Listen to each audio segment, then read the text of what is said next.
Hello, I'm Crickets, and welcome back to I Have a Story. I'm here to share yet another story that is very upsetting.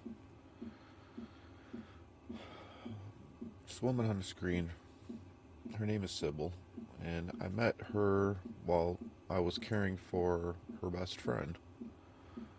And her best friend and her both, God, I wanted to have them on my channel. They both have unbelievably amazing stories. Their lives, what unbelievable. Now, I've never actually met Sibyl face to face, and um, when her friend was sick, and I stayed at her friend's house for several days caring for her friend, and while she was calling to check up on how she was doing, I spent a lot of time talking to her, and then I don't know how we just ended up. One of us got the other's number, and just we started talking, and two, three times a month we'd call each other, and God, we talk. A minimal conversation was 3 hours. I mean, average conversation was probably five. And this woman's life was unbelievable, and I mean, God, so many hours in tears talking to her about our lives and her life and the things that we've experienced.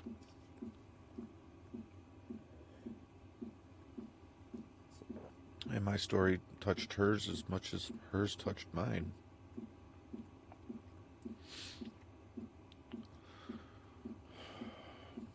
She was a prodigy of child sex slave industry. God, she spent hours crying, telling me her story. Her life was a very difficult one. Very, very difficult one.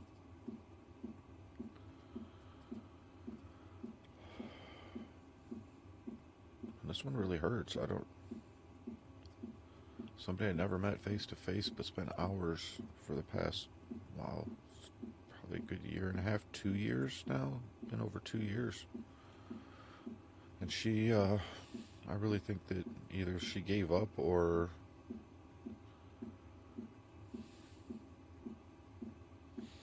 this is a woman you could sit and talk to her for hours, and she always had her wits about her. Even the last time I talked to her, she never lost track of conversation, never lost focus. She was always with it. And the sad part to her story is she lived in a house for many, many years, and she rented the house. And with the cost of everything going up, the landlord couldn't afford to let her stay there anymore. But she couldn't afford anymore to pay anymore. This I've seen it too much. It makes me sick to my stomach that this is how we treat our elderly people. I have so many stories to tell like this.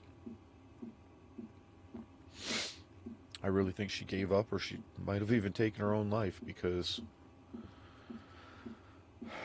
they were forcing her out of that house. He couldn't afford it and was selling it, and the new landlord no longer had to oblige by the lease contract that she had. So then she couldn't afford it, and she wanted to come stay with me. But after my house burnt down, I live in a one-bedroom camper, and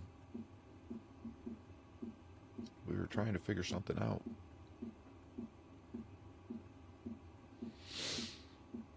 She told me she'd rather die than go back to any sort of nursing care. She's had a lot of medical conditions because of the abuse that she's received in her life, and she's been in a lot of care facilities. And she finally was free, alone, peace and quiet in the country, where she could just enjoy what life she had left. And she didn't want to leave that. It was all she had left. So I really question if she gave up or what really happened, because they were forcing her out. And that's so sad that we do this to the elderly people in our country. She should get to enjoy her final days. in her home. Her best friend didn't get to.